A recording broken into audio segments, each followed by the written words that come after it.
We're closing in on the final episodes of Season 1, and I wanted to remind you that this thing does not happen without tension climbing. Not only did they make the best wooden training tools on the planet, but they also took a chance on a completely unproven podcast idea because they believe in the value of history and community. When you use the code STONE, that's STONE, for 10% off at tensionclimbing.com, you're letting them know how much you appreciate that support, and it helps us let them know that it was a good investment. So please, head to tensionclimbing.com, tell them thanks, and thank you for your support. Tensionclimbing.com. Mastery over success.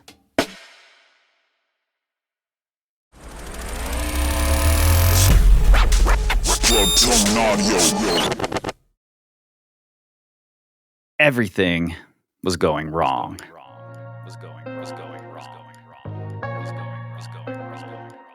He'd come close in the spring and figured he'd return in the fall with a summer of training under his belt and make it happen.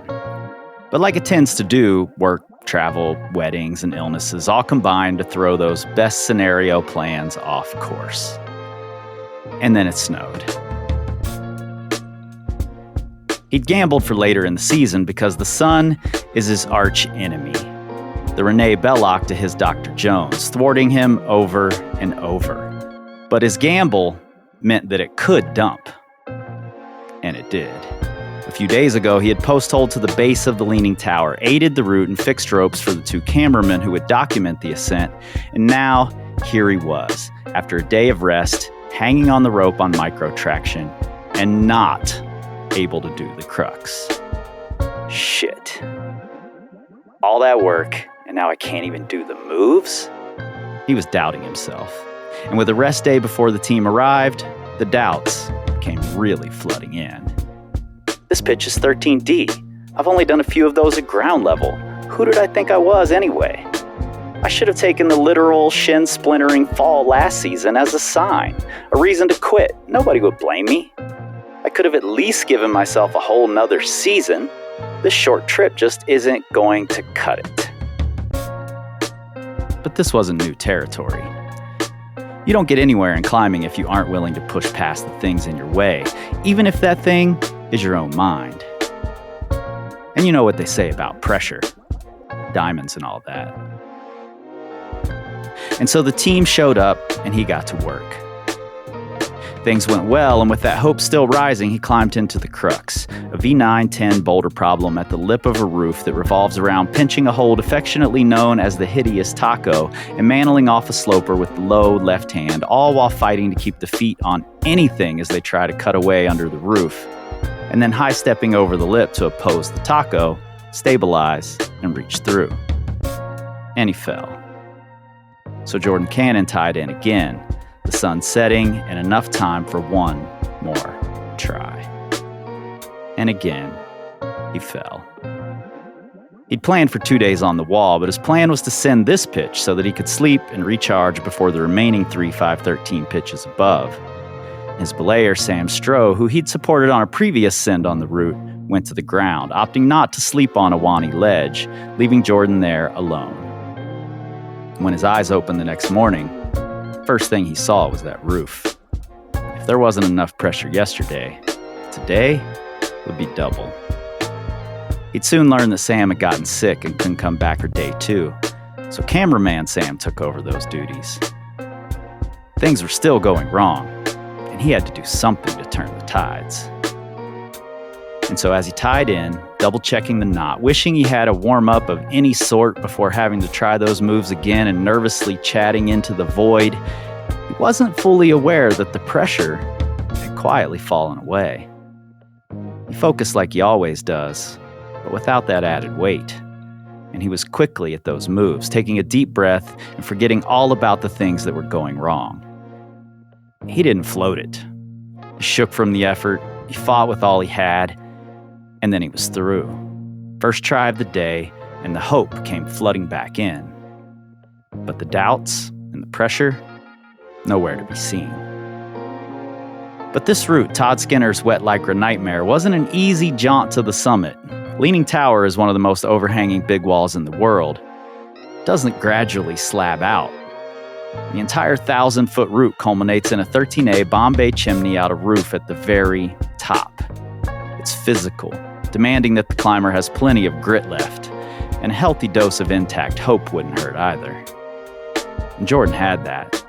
With his headlamp shining into the darkness of the gaping maw, he dynoed into the chicken wing, swung his feet to the slippery lip of the roof, and believed with everything he had, squeezing his way into the final chimney. He pressed between the ancient granite walls, a halo of light inching its way upward slowly and steadily. And he emerged on the top, a diamond. Jordan, welcome to Written in Stone. Thanks, Kris. That was really cool. Fun to relive that 2 days of effort on that wall. Thanks. Yeah, that route, I remember seeing the photos of like Jim Hewitt battling out that Bombay chimney. I think they were Jim Thornburg's photos. Yes, totally.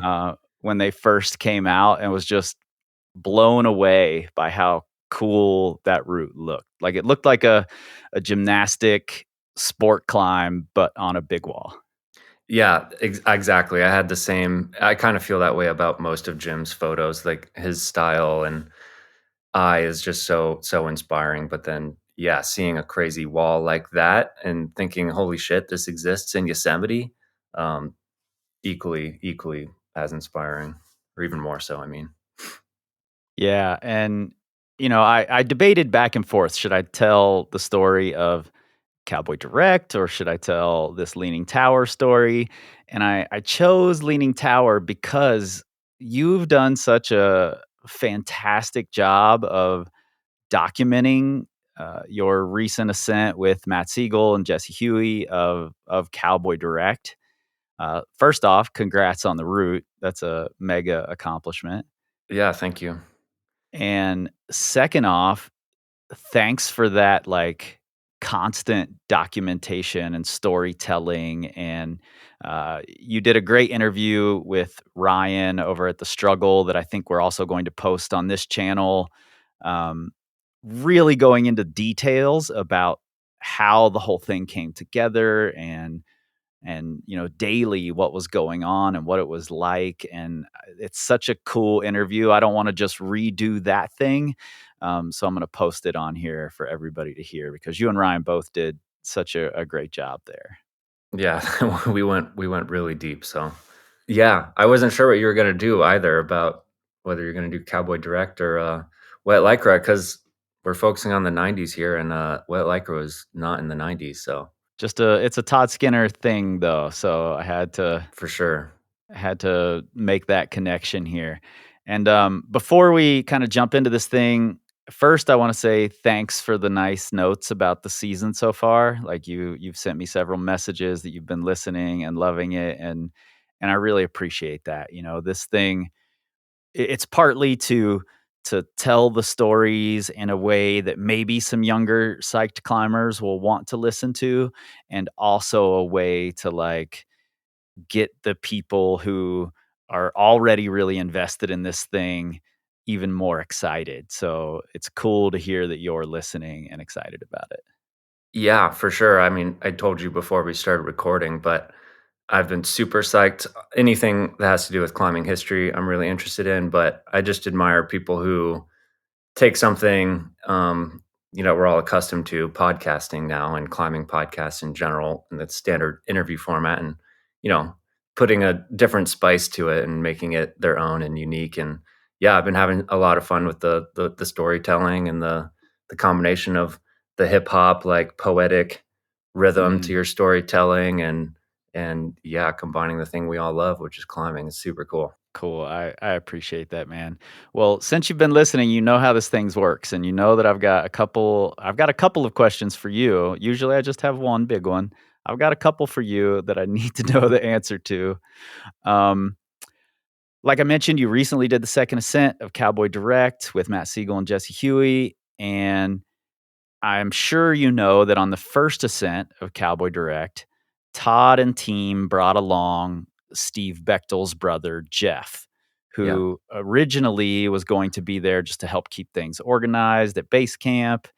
And then Steve got sick and had to leave, and base camp got basically blown away by the wind from an avalanche. Mhm. And Jeff ended up on the wall with the team, having never climbed in his life. And he ended up going all the way to the summit and leading his first pitches ever while on the wall. So what I want to know is, if you had to pick someone who's not a climber to go on an expedition and learn to climb on a wall like that, who would it be and why? Oh, man.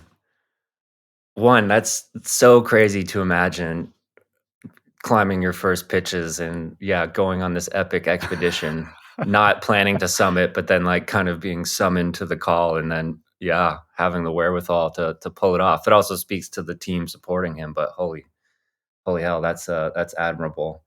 Yeah. Um, I think oh, boy. Well, I don't have that many friends outside of climbing at this point. You But could pick a boulder because they're just as far away from this as a non-climber, I think.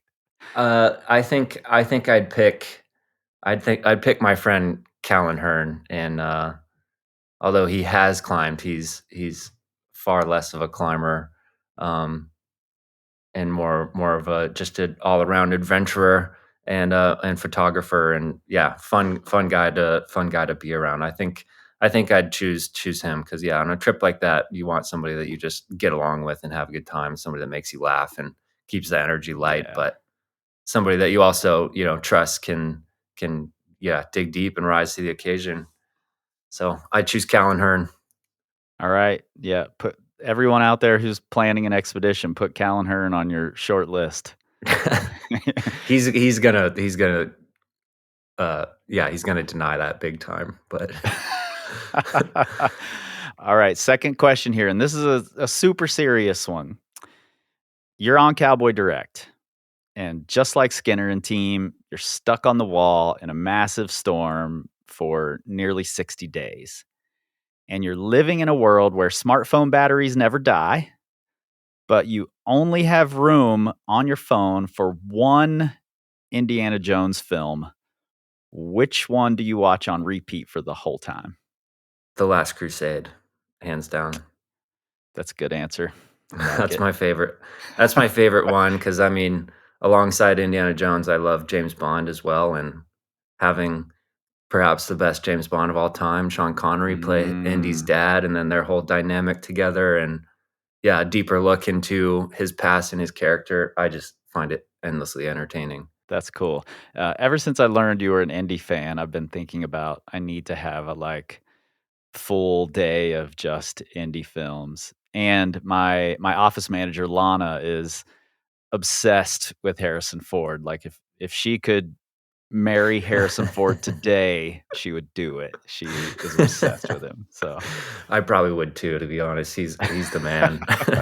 he kind of is, yeah. We did watch all the Indiana Jones movies in Pakistan as well. Did you? Matt or Jesse hadn't seen them in a while, yeah. Ah, that's classic. I love it. I loved that you had that in the intro though, the Renee Bellog to my indie, that's hilarious. Well, a lot of people probably won't get that, but Yeah, doesn't some matter. people definitely missed that reference, but I knew you would catch it, so had to have it in there. Yeah, that gave me a smile. Well, man, first thing I wanna know is, what is it that draws you to big walls in general? For me, it's always been the gymnastic side of climbing that I loved. Even when I was a trad climber, it was like the single pitch, the steeper, the more wild the moves, the better. Hmm. Um, so I'm curious what it is about the big walls that really pulls you in. Hmm. Yeah, that's a great question, and it's really a multitude of reasons. I think first and foremost, I like how all-encompassing the big wall experience is. It doesn't just test your climbing skills; it tests your logistical planning skills, your technical, hauling and skills for living on the wall, um, and then yeah, I find it more inspiring at the end of the day too, these big grand walls in these far off places, typically in very beautiful settings. Um, I like being alone up there, you know? Mm, I'm a pretty, introverted person. I get really uncomfortable at a busy sport crag. I find there's a lot more like mental chatter going on in my head in that kind of environment as opposed to just me and my partner on a big wall. There's so much more focus. There's so much more peace. And then yeah, though it's a full climbing package. You know, most big wall routes will test all of your abilities from crack climbing to face climbing to bouldering to off widthing. You know, vertical slab overhanging. I like that it kind of requires you to be an all around climber to be able to perform well up there. yeah, totally. That's a cool way to look at it. Like, when you were talking about it, I imagined, and of all the stories I've read about big walls, which is a lot because I devour the history of this thing. Um, I've never really imagined someone just taking their, like, horizontal life skills and then turning them vertical, Hmm. and that's sort of what you put into my head there when you were talking about having all the hauling skills and just the living on the wall skills. It was like all these things that I do throughout the day to, like, keep my normal horizontal world moving along, you're Yep. just tipping it all up on its side. Totally.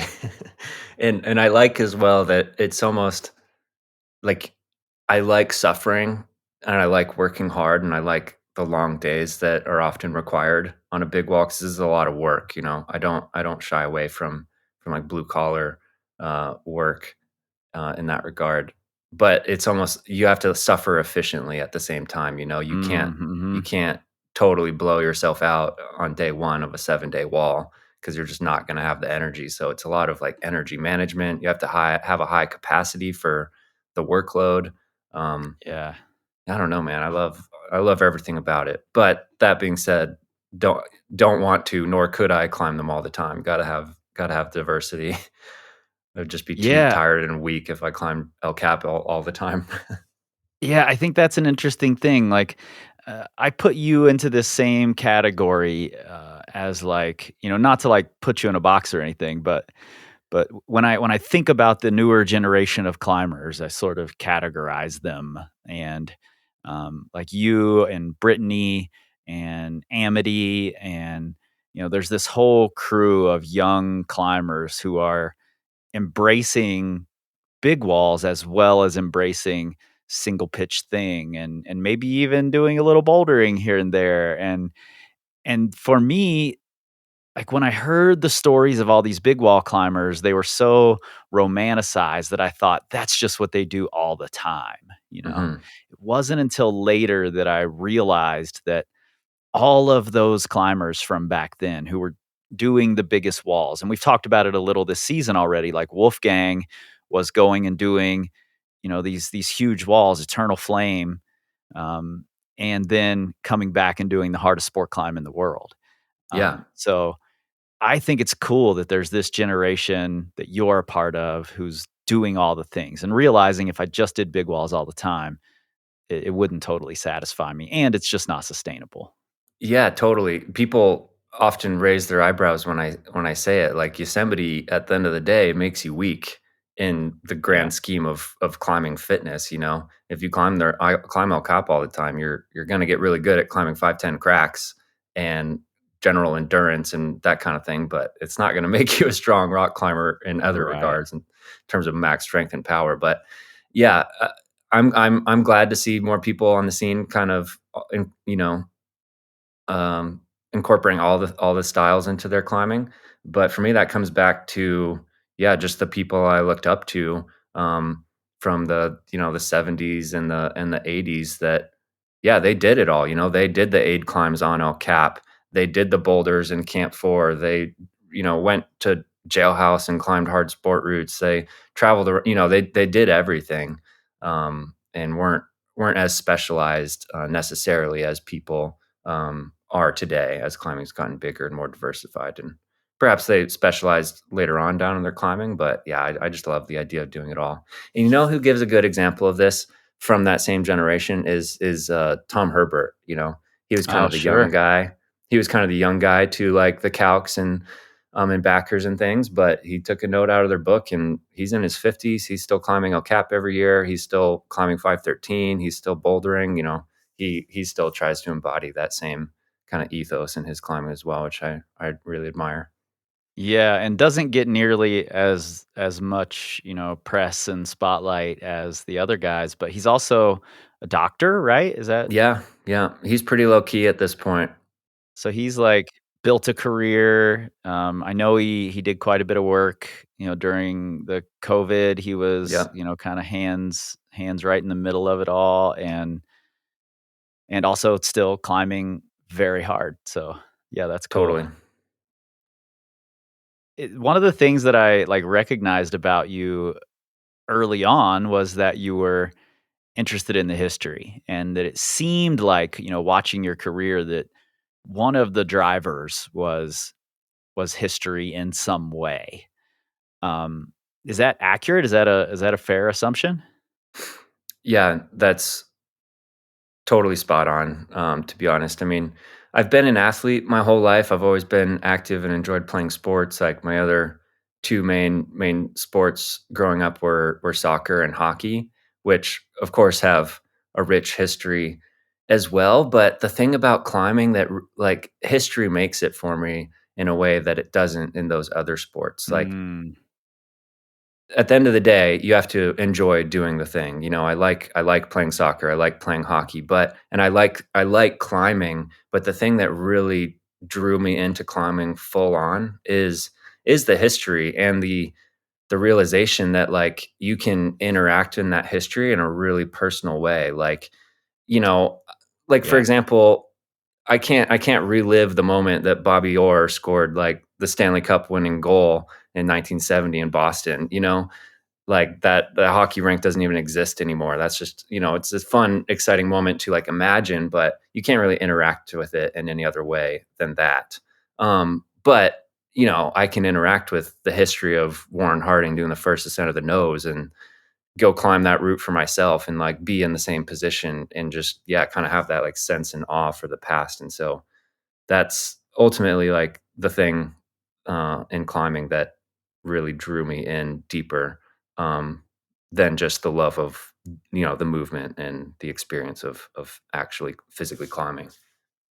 Yeah, that's cool. I just put out an interview with, Mike Call, and he said something in that interview that really stuck with me, and that's that those roots and those boulders and those walls that all those guys did back then are still there as monuments to the past.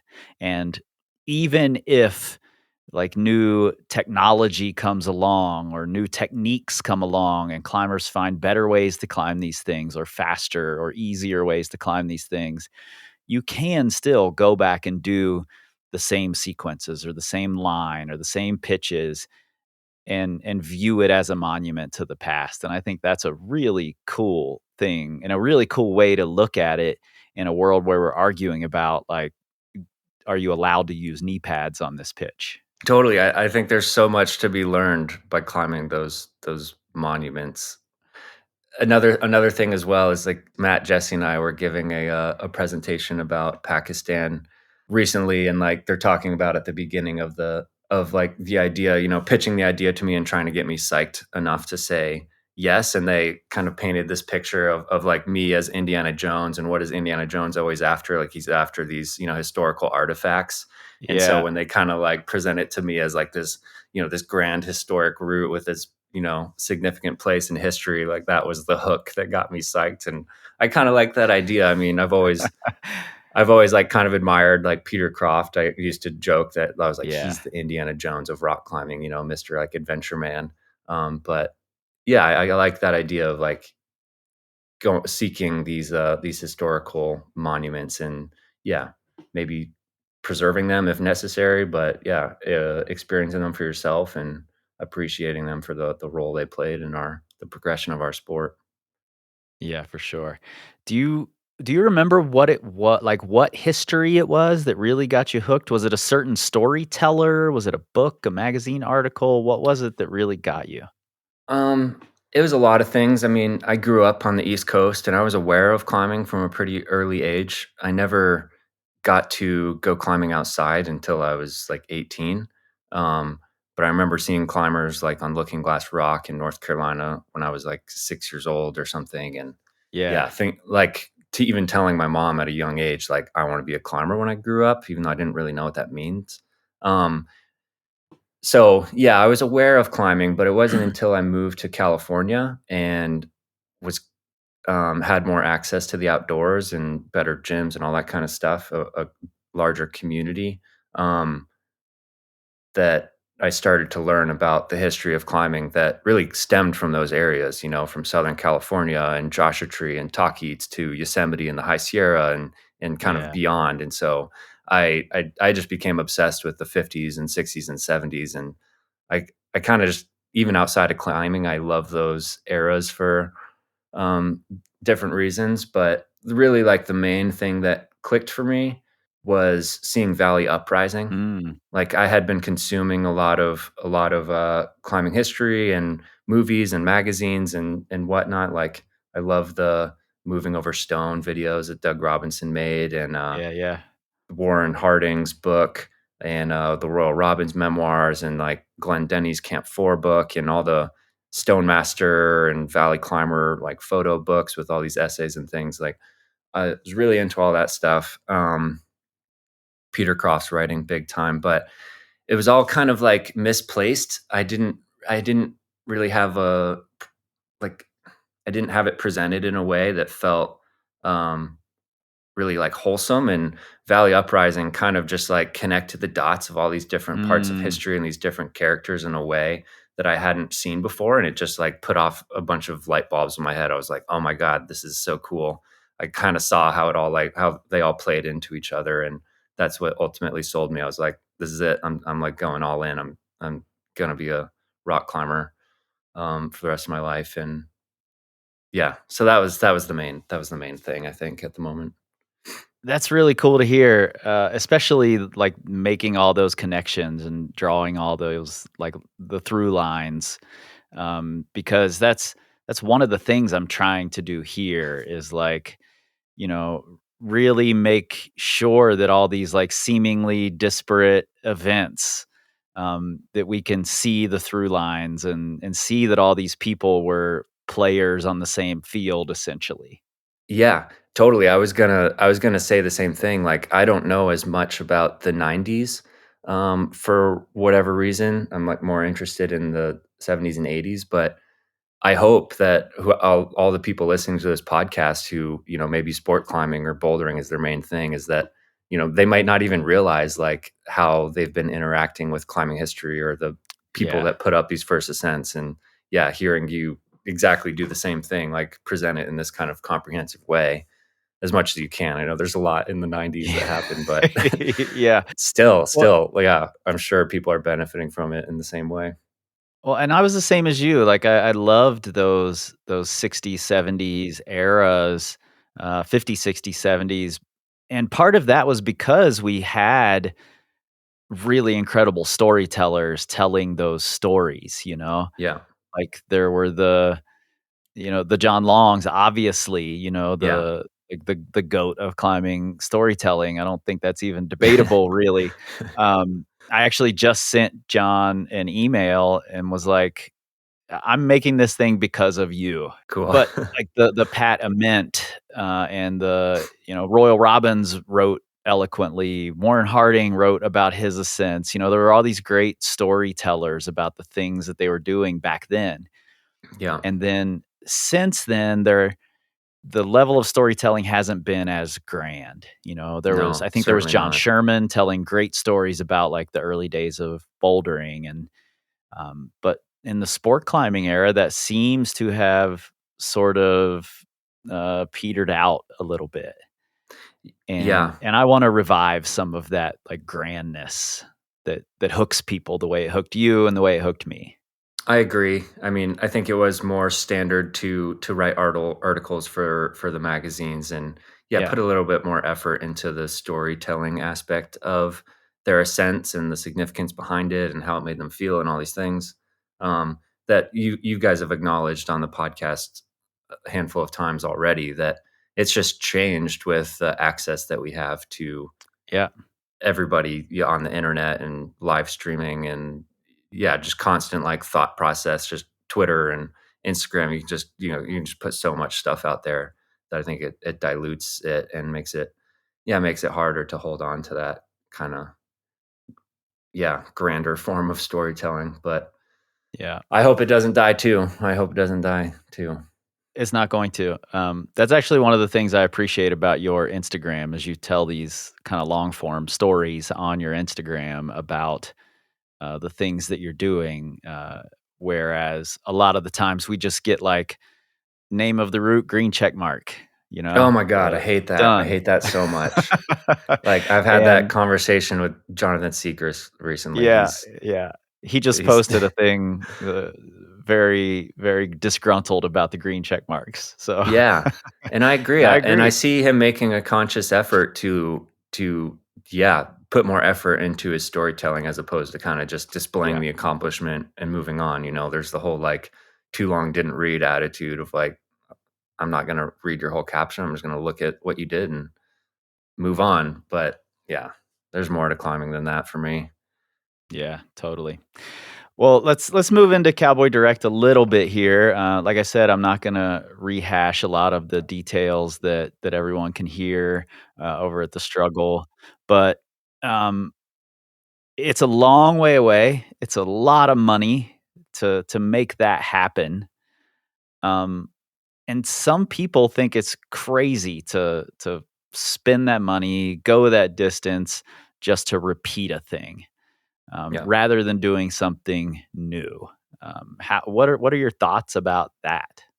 Um, it makes sense to me. I mean, even Jesse, one of the members on our team, kind of had to change his attitude about that to go on this trip, because Mm, he generally was like, I'd only want to go on a trip, spend all this money, go travel this far, like you said, if I'm doing something new. Um, Whereas myself, like personally, like at the end of the day, I don't think I have the vision to do anything new necessarily, at least not right now. I mean, I have a hard time thinking outside the box in those ways, and I don't know, I'm more inspired by things that other people have done that I want to, experience for myself. And so it's not crazy to me. I think there's a lot of, you mentioned, we did the second ascent of the Cowboy Direct, and I think there's a lot of I think there's a lot of validity in that, because if we only did firsts, there'd be no consensus at the end of the right, day. right, Like, yeah, Todd and his team did this route and they talked about how great it was, but nobody actually knows until it gets done again. And I right. can confirm it's an incredible route. And yeah, kind of following in their footsteps. I don't know. I see a lot of value in it. And even if repeating a route isn't necessarily as cool as putting up your own one, like I said, I don't have the vision for that. So follow in other people's footsteps, I will. Yeah, and I agree with you completely. Like, I think the repeats are just as valuable. Um, and I think that's how climbing got to where it's at. Like it's how we've all gotten excited about it and why we're all doing it because we've seen photos and been inspired by people doing things to then go and repeat them for ourselves, Yeah. like, going back to Wet Lycra Nightmare, I know on your Instagram you talked about the photo you saw of Honnold on his repeat, which was the second ascent, and Mhm. then seeing another photo of Nick Berry on a subsequent ascent. Those are the things that inspired you to go do that route. Um, and it's the same with things like this. Like, would Jesse and Matt have had the plan to go out there and climb Trango Tower had they not known that Cowboy Direct was out there and, been Yeah, inspired to go exactly. have this grand adventure without that? Maybe, but Exactly. also maybe not. And I mean, it comes down to boulders and sport routes too. You could say the same thing for Yeah. somebody going to the red to climb pure imagination. Like, depending on where you're coming from, that can be a pretty far way to travel too. Yeah. But yeah, at the end of the day, it's just what inspires you, and yeah, I think there's a lot of value to repeating routes for that Yeah. reason. Yeah, I agree. And I also think that, like, we understand, we know that the first ascent is going to be, more involved and take longer and have less certainty, but maybe not a lot less certainty, especially in a situation like going to the Karakoram to climb on Trango Tower. Um, it's a different environment than when Todd and those guys are there. It's not like you can be like, Mhm. "Oh, well, in this month every year, the weather's perfect and, it's only gonna rain 1 day out of the month." It's not the same as a sport climbing trip where you can hedge your bets that way. There's gonna be Mhm. more uncertainty. And I think, that sort of belief that you have to carry into a repeat is pretty similar to the belief that Todd and Mike Lilygren and Jeff Bechtel and Bobby Modell and those guys carried into the Karakoram on that first ascent. And how do you, like, you must have some strategies for dealing with that kind of uncertainty, because it seems like you keep leaning into bigger and bigger, harder projects that you might not get done. Yeah, I think you're right. I mean, the uncertainty at the end of the day isn't that much different because it is very much like it doesn't really matter whether or not it's been done. You're facing the fact of like, can I do it as well? It helps to know that somebody else has done it. I think that's the a harder part of doing a first ascent, is and you're facing these difficulties is like, is this even possible at all? It Yeah. sometimes I imagine could be yeah. It like, Wet Like a Nightmare is a good example, like, when I went up there for the very first time, even though I knew it had been climbed, I was like, "This looks impossible." Like, I can't Right. Right. like, it still seems crazy, and so I can only imagine how much harder it would be going up there for the first time knowing it had never been climbed, but, um, in terms of, like, my strategies for dealing with that uncertainty, I don't know, I haven't really thought about it, to be honest, but I try and just imagine myself in the same position as the people that came before me, or the first ascensionists, in the Mm, example of the Cowboy Direct, and knowing that, yeah, that uncertainty isn't much different, than what I might be experiencing in the moment, and yeah, kind of just to find solace in that, just to knowing that, like, I'm probably struggling in the same ways that they were struggling, but they still pulled it yeah. off. And to kind of just embrace the work ethic mentality of just focus on the things you can control, keep working hard at it, chip away, hedge your bets as best you can, and hopefully it'll work out. But I think also it's good to not like compare yourself too much, Mm, like to your yep. detriment, because that can sometimes happen too. Like that was the thing about Wet Like a Nightmare, is I was looking at the list of people that did it, and I was like, these people are all far better, more talented, stronger climbers than I am. Like, surely I can't do it too. But that was the thing I wanted to prove wrong, because I was like, that might be true, but I don't think it is, and I don't want other people to fall in that same trap of thinking, because it's a sick route and a lot more people should climb it, and if I can do it, they can probably do it too. Yeah. So, yeah, not like comparing yourself like, "Oh, just because it's a Todd Skinner first ascent and he was an amazing climber means that I can't do it." Yeah, uh, that, sort of brings me to, like, I won't say the downsides, but one of the dangers of this kind of storytelling is, like, over romanticizing the thing and making it seem so big that it's unattainable. Totally. Um, and I talked to Brittany Goris years ago when she was kind of first bursting onto the scene, and she had just done, City Park. Mhm. I think that's the name of that route and Yeah, index. yeah, and index, yeah. Um, she had just done that thing, and I wanted to know from her, like, how are you not held back by the history, by the romanticizing, the larger than life, you know, characters that are these roots, Yeah. because that's a real danger, you know? It is, yeah. Um, like one thing that just came to mind in regards to that is like when I started going to Yosemite, I kind of viewed like two things, like climbing the nose in a day as like a lifetime achievement goal that might be like the pinnacle of my climbing, and free Yeah. climbing El Cap even more so, like beyond that. Kind of just based on like the things that I was reading, that weren't in real time with like what was going on in the valley at the time and the attitudes that people were holding. I was like kind of off by a decade or so. Yeah. And to me, like I think mental breakthroughs in a lot of ways are more powerful than physical breakthroughs in climbing. No Um, sim- question. Yeah. Simply because like yeah, I went into the valley with these ideas of what was possible and what I might achieve in my climbing life. And then I met people in El Cap Meadow who are like, "Oh yeah, nose in a day. Like you just go do that tomorrow." Like it was like no big deal. And of course, that Mm. didn't mean I was ready to do it tomorrow, but it totally changed like the timeline of my progression in my head. I was like, "Oh, okay, maybe it's not as big of a deal as I think. Maybe I can get to that level if I follow the right steps and then go beyond." And so Right. I think that's yeah, it is something to be aware of, building these things up bigger than they actually are, but it is also fun kinda, like, breaking them down, and realizing that, no, there are still possible as well.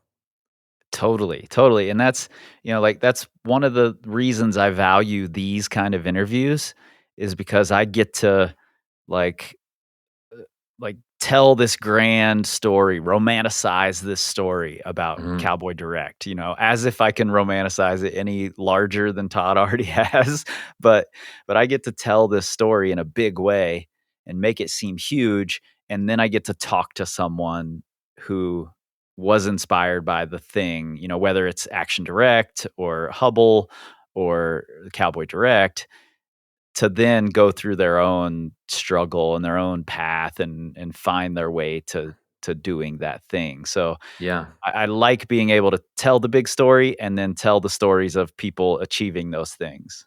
sure.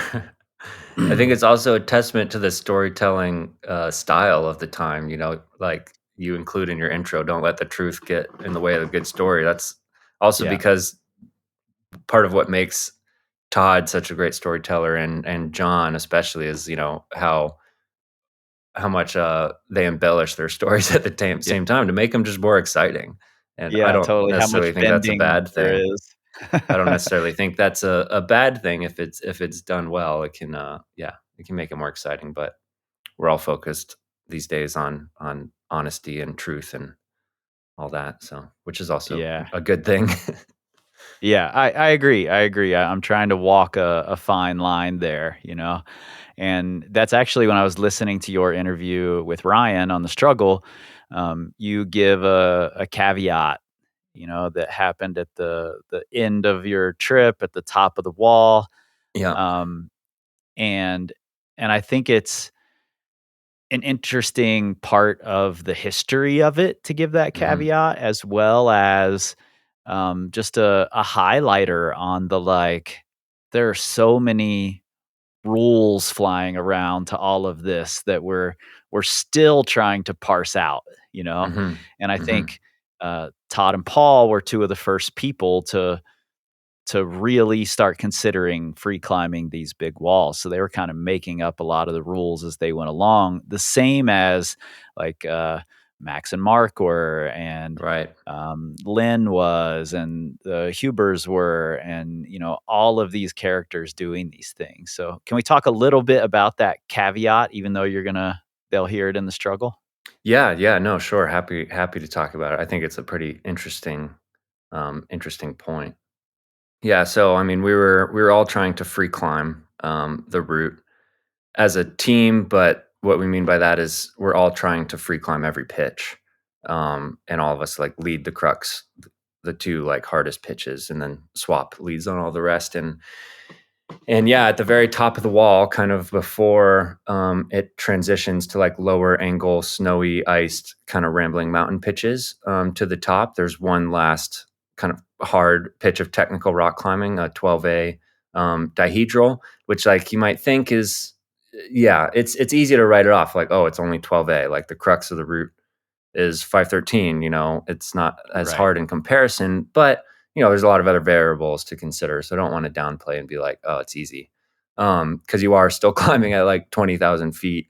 Right. And yeah, have a lot of days under your belt at that point. But yeah, we came to this pitch that had some snow and ice kind of at the top of it that was melting and drenching the free climbing below it, and which made it subsequently a lot harder and bordering on like impossible to climb in those conditions. And yeah, at the time we made the decision when we came upon it, and I tried it and figured all the moves and got soaking wet and was like, yeah, this kind of goes right now, but we could also just wait for it to dry. It's like baking in the sun right now. It will probably be dry in a few hours.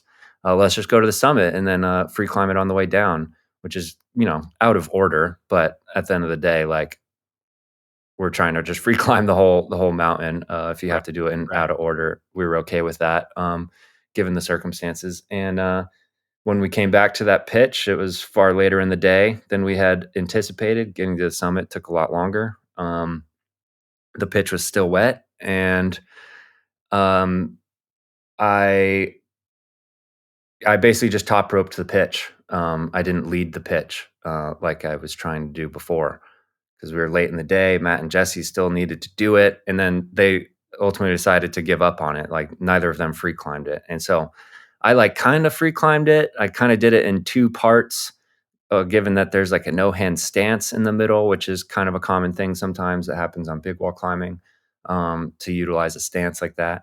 Because yeah, stances are kind of arbitrary in the sense that like Yeah. what constitutes a belay, does it have to be a ledge? Like there's a lot of hanging belays out there on big walls. Right. Um, and then yeah, I top roped it. So I still, in my mind, that works for me because I feel like I free climbed every inch of the route, even if I did this pitch on top rope in two parts. Um, Matt and Jesse, I think, would probably say something a little differently because they legitimately didn't climb that section of the wall. People could definitely make the argument like they didn't do the second free ascent, and Right. power to them if they want to say that. Um, if that's what the community, the consensus, I'm happy to be like, all right, no, we didn't. We came close. But in my mind, like, I feel good. I'm not going back. I'm not like, I need to go free climb that pitch for real, for real. Like, that would kind of just, I don't know. I think that'd be disrespectful to our experience that we had up there. It was ultimately very positive, and so Yeah. I'm happy with it. But we're talking about it. We're being honest. We're not, painting the illusion that we didn't come into that kind of unique situation up there. Yeah, totally. And I think that's one of the like interesting things that we get nowadays. Like now that there's this push toward let's be really honest about what happened on these ascents and how we did them. Um, which is that's a topic for a whole nother, maybe a whole nother podcast. Um, the weird rules of climbing and how they've changed over time. But Hmm. um, I think it's important to note those things and make those a piece of the history instead of just saying that doesn't count Right. or anything goes, you know? Um, Yeah. exploring that gray area in between is hugely important. Yeah. It's rarely as black and white as we try to make it sometimes, especially in the big mountains, especially on big walls where things are just a little more complicated than a boulder on the ground or a sport route at the crag. Um, Is it more and complicated? Does bouldering maybe have more rules than big wall climbing? Let's be honest. perhaps I can't say I don't boulder as much. Maybe at a higher level, yeah. Yeah, you're right. The rules of bouldering can get kind of crazy too. Um, but yeah, I think just acknowledging that they're not perfect. There's room for improvement. There's different ways to interpret them, and then at the end of the day, like I think the most important thing is like prioritizing your own experience above all that. I think Yeah. I Yeah. think it. there's certainly some pressure for somebody like myself in like the professional climbing world to like do things by the book. But I don't know. At the same time, like you mentioned, Todd and Paul, like they were professional climbers in a sense. I mean, I think, Yeah. and Yeah. they were kind of figuring it out as they went and changing things on the fly, and yeah. So like that was kind of the realization I had is like getting to the summit used to be the only focus.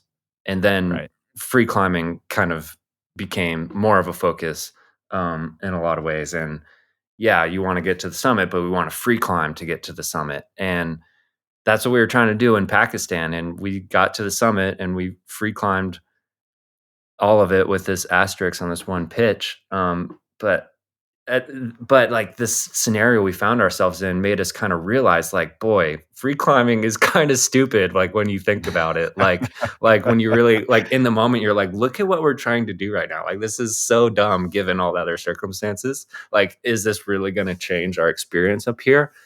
Not really. It's Right. going to change how people look at how they look at our ascent, but it's not really going to change it that much for us.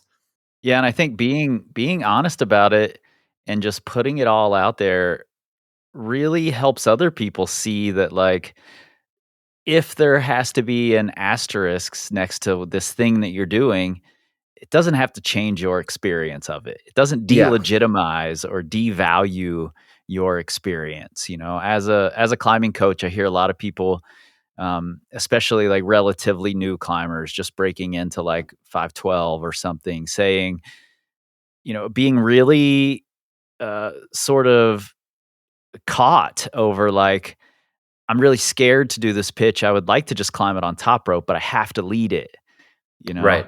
I don't it seems dangerous to me, but I have to lead it or it doesn't count kind of a thing. And I'm like, do it how you wanna do it, you know? Like, Yeah. if you will value it in the same way, then by all means, do it that way. Totally. I mean, that's like the rule I try and like live my life by. And there's a lot of other things that come into play that might steer you off that path. But at the end of the day, it's like are you doing it for yourself or are you doing it for the people around you? And sometimes it's a little bit of both. And Sure. one might take a higher priority over the other. But yeah, I think if you 'cause I get caught up in that all the time with, like I Of said, at course. the sport crag or bouldering or at the gym, like, I'm like, "Am I actually trying this thing because I really want to, or am I doing it because other people think it's cool, or I'll get respect or whatever, I'll prove them I'm not as weak as I think I am," all that kinda shit. It's like, I don't really have that on a big wall, in the same way Yeah. that I do, and it's easier for me to, like, feel more pure in my motivations for climbing things, um, Oh, that's cool. in those I environments, so I In the research of this season, I've come across a lot of things that were sort of left out of the original stories of some of these things mm, that would be in asterisks, you know? hmm. And people didn't want to put those asterisks in back then. So now there's this whole generation of people coming up believing we have to do things, like you said, by the book, even though a lot of those things weren't done by that same book back then. It's funny you mentioned Peter Croft earlier. When I was a trad climber and I was really into roof crack climbing, I made this list of roof cracks in North America I wanted to go do. Mm, Like I want to be the best roof crack climber of all time. I'm going to go repeat all of these, and I know where all these undone projects are. I'm going to go do all of those. And then when I was like digging into their history and I discovered that a lot of these things were done with pre-placed gear. mhm. Like I think Zombie Roof was first done with pre-placed gear, and lots of these famous roof cracks were. I was like crushed, Yeah. like it had just crushed all of the dreams of my heroes, and I was like, well, this is stupid, and I just got rid of the list and basically became a sport climber, Oh, funny. so I think those not putting that asterisks in can be detrimental down the road. Yeah, yeah, sure. Because yeah, in a sense, like, an asterisk humanizes Yeah, people sometimes totally. from not necessarily being these like grand heroic gods that we sometimes look at them, like I really Yeah. look up to Alex Honnold and Tommy Caldwell, and yeah, knowing that sometimes like, oh, they had to top rope that pitch too at the top of their new free route on El Cap, and they didn't lead that one. It's like same kind of thing, and we're not all perfect, and some an asterisk is yeah, can maybe break it down. Well, it sounds like in your instance, it uninspired you to continue with that list, but Yeah, because there wasn't an asterisk, and I had to find it out myself, you know? right. But it could also break it down from the whole like grand image that we have of these things, like we were talking about earlier. Yeah, just another quick asterisk story here. There's a roof crack in Kentucky called thermonuclear roof crack, and, Mm, I know a lot of people had tried it. It had only seen one ascent, Jim Thurmond, and I really wanted to do the second ascent of it. I know Todd had tried it and several other people had, and I was going down and spending some time on it, and it's a bear to back clean the roof after you've tried it, yeah. and I was back cleaning the roof after falling just above the lip, and the piece at the lip sort of got flipped upside down and got buried deep in the crack, and I think it was a Hmm. number 3 Camelot, and when I was trying to back aid it to clean it, I couldn't quite get it out because of the way the rope was, and I had to still be hanging on a piece there or I couldn't reach Yep. it, so I just left it in there, and then I back cleaned the rest of it, and on my next try, when I got to that number 3 that was flipped around and deep in the crack, I reached in, pulled it out, and put it back in, and clipped it, and finished the route. Oh, that sounds totally legit. But then I was like, "That totally broke the rules.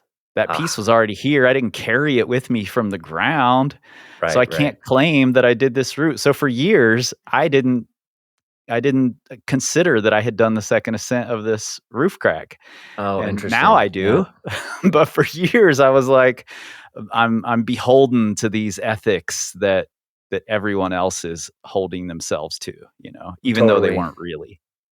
I think I think it sounds like you made your best effort, It's not like you Yeah. did that deceptively to like, "Ooh, I'm gonna pretend like this piece is stuck because it's the crux piece and I wanna make it easier on my next burn," kinda thing. Like you were trying to back clean and then at a certain point you're like, "This is stupid, like, I can't get this piece out, whatever, I'm just gonna leave it." Like, that makes total sense to me, and it's just realistic and common sense, and I think anybody who climbs enough and finds themselves in those situations is, like, understanding of that kinda thing. Yeah. Unless they're just on a huge ego trip and they've got something to prove, they're gonna be like, "No, you didn't do that pitch." But Yeah. I'll give Totally. it to you. Well, thanks. I appreciate that. I'll have you sign my scorecard. I'll send it Not over that for you to. not that you needed my approval on that. That's a fun um, example, though. well, speaking of like larger than life superheroes versus like regular folks, um, Todd was pretty famous for calling people up, on his first ascent missions. He would create these grand ideas and then just like pick his team. And often his team weren't the larger than life superheroes. They were just people he knew, Mhm. like like the team on Trango Tower. Um, and it was sort of a similar thing for you on Cowboy Direct as well. Like Mike and Matt and Jesse had come up with this idea and then they pitched it to you, right? Yeah. Mhm. What was the unique skill set that you think made them call you up? Well, first of all, I was really honored, and excited to even, like, get the call and be considered for such a cool trip and a fun objective. Um and yeah, I like that aspect of Todd too, kind of incorporating people that you might not think would be up to the challenge, but um, turned out they were. Like, yeah, bringing the best out of people. I like that idea. But as far as what I brought to what I brought to the team, I mean, really just big wall experience. Matt and Jesse have both been climbing far longer than I have and have more experience overall, but maybe less specificity in like the big wall realm.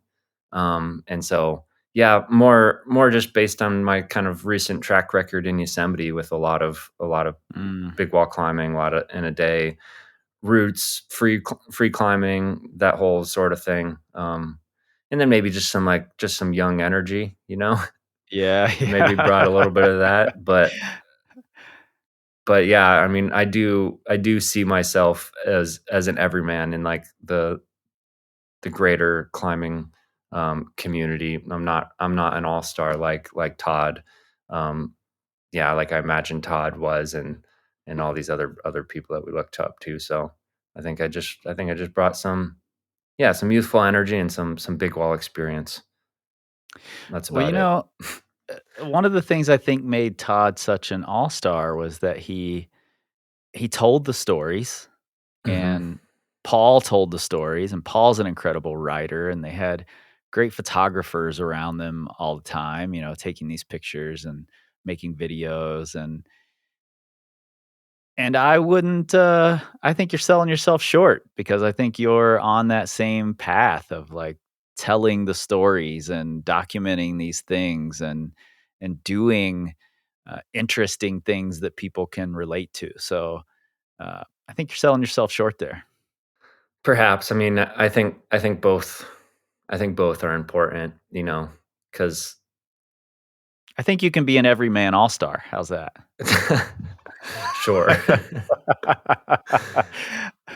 Because, yeah, there's at a certain point, like reading about somebody else's climbing and accomplishments, if they're so beyond like what you see for yourself, it becomes really unrelatable and Yeah, sometimes less inspiring. I think it totally. depends on the person, but Yeah.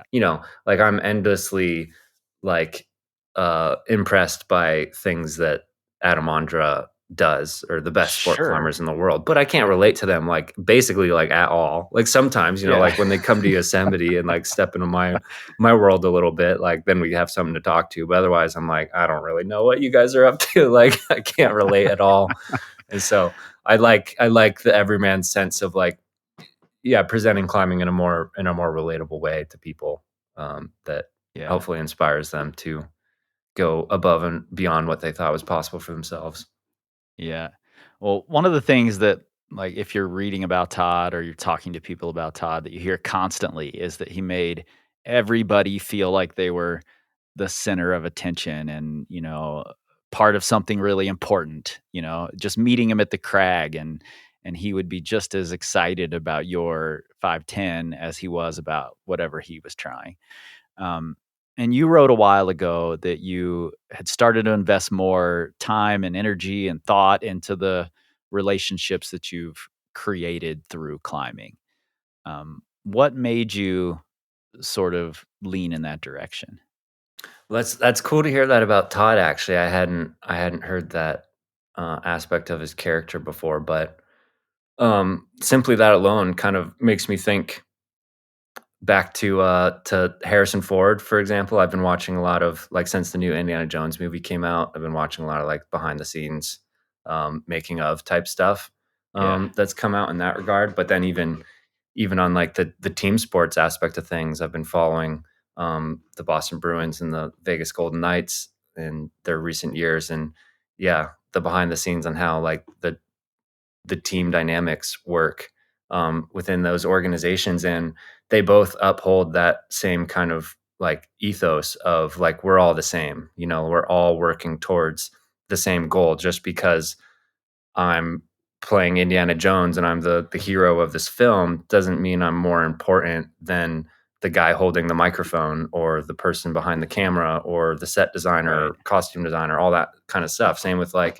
yeah, you have your all-stars on the first line on a hockey team, but you also have the grinders on the fourth line and the people at practice. We're all working towards the same thing. And I think if you kind of maintain that mentality over I'm the all-star, I'm like the most important one, it just creates a more fun and open and accepting environment for everybody. And I think helps bring out the best in everybody at the same time, and Yeah. respects the role that everyone's playing in the grander scheme of things. So I've tried to adopt that same mentality myself in my own climbing, but back to what you mentioned, how I wrote about investing more in my relationships, is that really comes down to just my past growing up and moving a lot.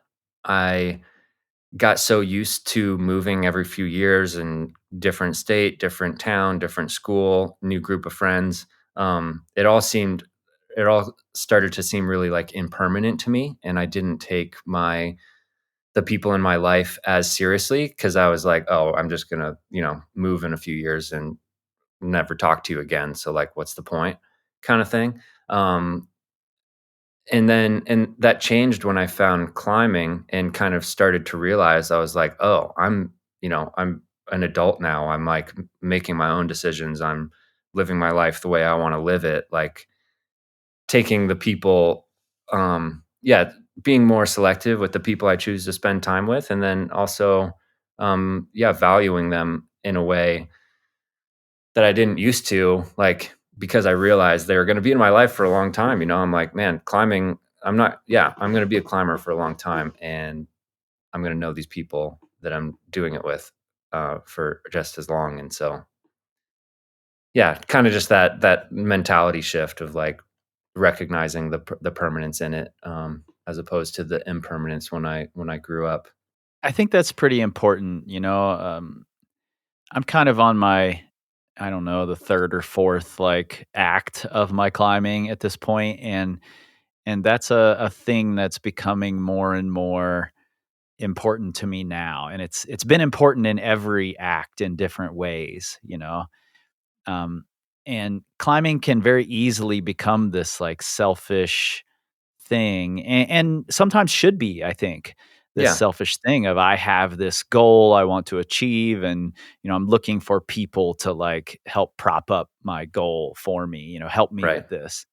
Um, but that can sort of spiral, and you lead from one goal to the next goal to the next goal to the next goal that you end up just being selfish all the time, and Yeah, it feels so much better when there's a partnership and you're invested in other people's success and well-being, and learning more about them and their, what makes them tick and who they are, and that can lead to these really fun days where it's just like, I don't have a goal, let's just go climbing because yeah, I want to go climbing with you, not because I have this thing I want to achieve out at the crag. yeah, Um, and maybe that wasn't as important to me when I was in my 20s, but it certainly is becoming one of the top pieces of all of this for me now. yeah.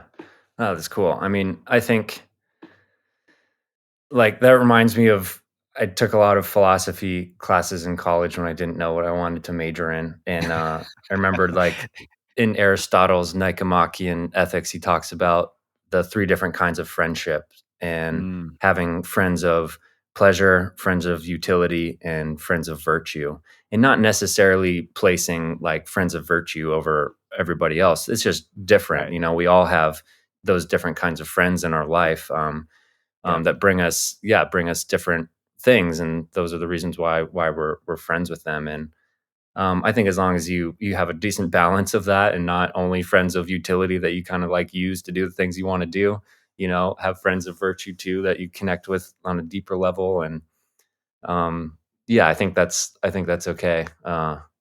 But I think the key is to communicate that maturely Mm, and effectively, because nobody likes it when somebody asks them to go climb, like, hey dude, like, let's go climb at this crag, whatever. And you think that they're like psyched to hang out with you, and then you realize, like, at the end of the day, you're just a belay. Nobody yeah, likes feeling totally. that. And once you've had that experience, you can recognize when maybe you're kind of doing the same thing, like, yeah, not do Yep. it to other people. Treat them with, Abs more respect and value them in different way. Yeah, absolutely, and that's sort of been one of the themes running through this season is, like, I'm finding that the relationships between these people and the sharing of information and the friendships and the, like, clashes are just as important to the history as the routes themselves and the progression of grades and things like that, you know? Mm, Maybe more so, you know, that human drama that's playing out, for me is the coolest part of all this. I 100% agree. And if you'll allow me, I'll bring up one more Indiana Jones reference. Have you seen the new movie, by the I way? haven't seen it yet, no. Oh man, My office perhaps I manager, Lana, went immediately, but I haven't seen it yet. perhaps I can't. Let me see if I can say this in a way that doesn't spoil it. But I mean, I'm a I that's can watch the that's movie over and over type of person, so you're not gonna yeah. spoil it for me, but if anyone listening will be spoiled, maybe fast forward a bit. Yeah. No, I don't think so. I mean, that's to me what makes the last and newest movie so good is that compared to the first four, you know, he's like really um searching for these like specific things and trying to like preserve them for history's sake. But really, and like that's kind of the prize at the end is like, you know, is getting this thing that they were in search of, like these climbs that we're Right. trying to accomplish ourselves. But at the end of the day, like the end of the fifth film really isn't about attaining it at all. It's like the people along the way that made that adventure special is kind of like the ultimate prize in Yeah, the end. And yeah, for I sure. love that. I love that you brought that up. Well, I think that's a perfect place for us to wrap this up. I do last question. Several times this season, we've talked about people taking their skills off to the big mountains and how that there was a big push of that in the '90s, early '90s. Is that something you're gonna continue to do? Um, I don't know. I mean, that certainly came to mind when I got the invite from Matt and Jesse. I was like, "Oh, this is my moment where I test what everything I've done, like, in the bigger mountains." And I'm kinda glad I've had that experience, but I don't Yeah, think I'm at the point in my climbing where that's kind of all I want to do. I also kind of feel like I'm doing the inverse is like, "All right, I've kinda done that now, and now I need to take a step back and, like, really test myself at the yeah, sport crag and at the boulders in ways that I haven't before, which is almost like more daunting to me yeah, than going to Pakistan. But yeah, totally. I'm not sure. I plan to continue doing all the things, and if a good opportunity comes up, I'm here for it. Well, I think that's one of the best lessons we can take from you is like follow what you're excited about and do the things you care about and value, Yeah, instead of just doing what you're supposed to do. You know? yeah. Nothing I hate more than being, yeah, told that I'm supposed to do something. Like, it was very true when I started out in climbing. You know, I had these big Hmm. aspirations, and everybody was telling me like, you need to boulder and you need to do hangboard workout. And I was like, I don't know. I feel like I suck at rock climbing. I think I just need to go rock climbing and get better at it. And like all that other stuff can come into play later. Maybe they're right. I'd definitely be stronger if I had been hangboarding when I started out versus now. But I don't know. I don't think I'd be nearly as good or have as much fun as I did in that process. So yeah, Yeah, happiness goes a long way, man. 100%. Well, Jordan, thank you for telling the stories that you do and, you know, continuing to add your marks on the history of this thing and for really making vulnerability, and humanity a part of your storytelling. I think that's a key ingredient that makes your stories so, so interesting and so relatable. Um, and that you've put this value on the partnerships and the relationships and that, you know, the other players in your story aren't just supporting roles, they're also, key roles in this thing that you're doing. I for sure appreciate it, and I think a lot of people do, and that's sort of the thing that makes you who you are, and I think why we value you so much. So thanks for that. Cool, man. Thanks. Yeah, thanks a lot as well. I appreciate what you're doing here, and I'm super excited to hear the Todd Skinner episode when it comes out. One, two. Written in Stone is produced by me, Chris Hampton, with help from Riley Rush and Emily Holland for Plugtone Audio, a group of the best, most impactful podcasts in the outdoor industry. At the link in your show notes, you'll find all the things you expect, probably some you don't, including that film made about Jordan's ascent of Wet Lycra Nightmare, as well as a link to his Instagram where he regularly tells the stories of the big ascents he's doing. And in a social media world that often seems all the same, it's a wonderful, welcome little oasis. And look, the show is 100% rooted in the facts. But like Todd Skinner always said, never let the truth get in the way of a good story. If you love what you're hearing, give us those 5 stars and a glowing review, and tell everyone you know at the crag, at the gym, at the parties where everybody's miming beta, and share it all over your social medias, and together we can tell the stories of climbing's most important ascents, one decade at a time.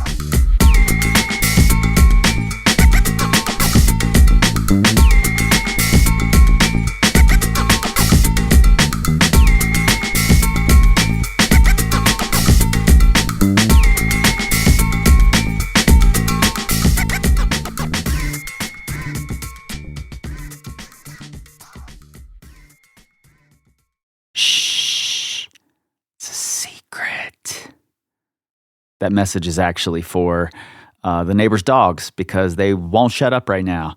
And it's 8 o'clock at night, so they should be shutting up. Anyway, Secret Stoners, it's good to be back. Welcome back, all of you.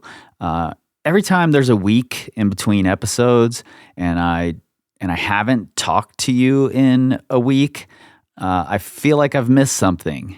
I like these little jaunts at the end of these episodes. So thanks for sticking around for this. I appreciate it. Wow, what a cool representative for this young, up and coming, big wall / alpine / just climbing in general crowd that is happening right now. I love it. I've met several of these young climbers, and I really just admire the way they conduct themselves. It's a whole different world than when I was a young climber. I'm now an old salty climber, as most of you know, but I think the future is in good hands. Jordan, when you come through Wyoming this coming summer, please, at the very least, stop by. Let me give you a hug, say hello. But let's also go climbing if you have the time to do it. I would love that. And you know what? If any of you are coming through Wyoming, let me know. I'd love to talk. All right, giveaway. We have let our winners from the main giveaway know, and this coming week, throughout this week, I will be picking the patron winners, and I'll be letting you all know, and I'll let you all know in a future episode who won the patron giveaways. And we've got more patron giveaways coming. I've still got books that I need to give away. I'm going to try to collect a few more books to give away. So there are more goodies coming for everyone. So stay tuned. Big shout out, of course, to our newest supporters, Rockstar, Jeremy Katz, and legend, Howard Lukens. Thank you both. As I'm getting closer and closer to the end of this season, it's a little bit bittersweet, actually. I'm really enjoying doing it, but it's a ton of work, as I'm sure you can imagine, and it takes a lot of time. So I'm looking forward to not having to do it for a little while, though I'm so addicted to it at this point, and I'm thinking about it constantly. They're definitely going to be regular or semi-regular. I don't know what frequency regular is. I don't know if that has a concrete time frame attached to it these days, but I am not attaching a concrete time frame to my regular / semi-regular bonus episodes that the patrons will be getting, and it's support from all of you rock stars and legends that ensures that's going to happen. So thank you. Thank you, thank you, thank you. I just finished the next story episode. I'm not going to tell you what that's about just yet, but it's fascinating. And I'll tell you the sordid tale of how it came about soon as well. But that means there are only 2 stories left. Riley has written a rough draft of one and a nearly complete draft of another, and I'm starting to edit it into my voice a little bit. So that means we're getting close. It's exciting, and like I said, a little bittersweet at the same time. However, that means I get to start reading about a new decade and planning for that new decade. And it's looking more and more like it's going to be the 80s. The 2000s have not shown up in the way that I expected them to. It's still close. It could still go either way if the 2000s show up. But right now, 51 to 43 in favor of the 80s. That's in the poll in the Patreon, patreon.com/Secret Stoners Club, all one word. Scroll all the way to the bottom and decide which decade you want to hear next. Okay, Wednesday is the first time we will have a participant on the ascent on the show. And I've purposely avoided this because I want to be able to tell the stories in an unfiltered way. And I know the people involved will tell the stories in a filtered way. However, I would be crazy if I didn't take advantage of having Mike Lilygren right here in town, and just one of the best guys to sit down and talk to, and we don't get to do it nearly enough. So I took that opportunity to sit down and talk to Mike a little about the ascent, and a little about Todd and who Todd was. That's what I really wanted to know. And not only just who Todd was, because I think we have a lot of that, of stories like that from people over the years, but who Todd was when it came to the Karakoram, when it came to Trango Tower. Who was Todd there? That's what I really wanted to know. So you all are going to get to know that on Wednesday as well. I'll see you then.